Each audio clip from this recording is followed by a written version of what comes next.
ہیں، ذہن نشین کریں۔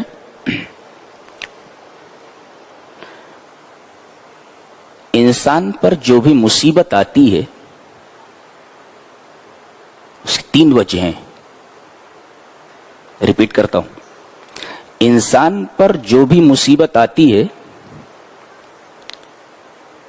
اس کے 3 ریزنز ہوتے ہیں، 3 وجہیں ہوتی۔ پہلی وجہ، وما اصابکم من مصیبت فبما کسبت ایدیکم، یہ جو تمہارے اوپر مصیبت آئی ہے یہ تمہارے ہاتھوں کی کمائی ہے،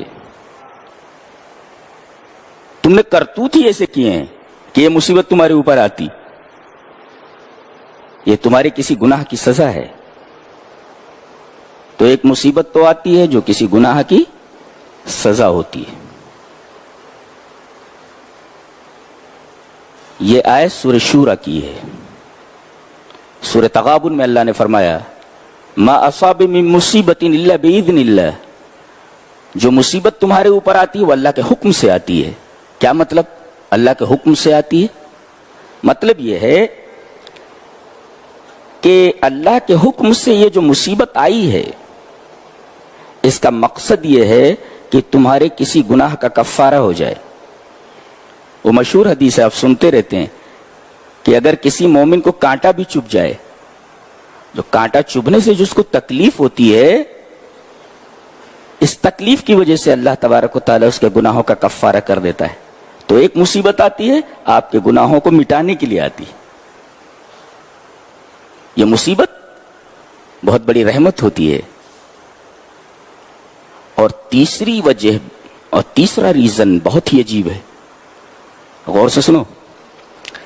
اللہ تبارک و تعالی نے کسی بندے کے لیے کوئی اعلیٰ مرتبہ مقرر کیا ہوتا ہے۔ کیا مطلب؟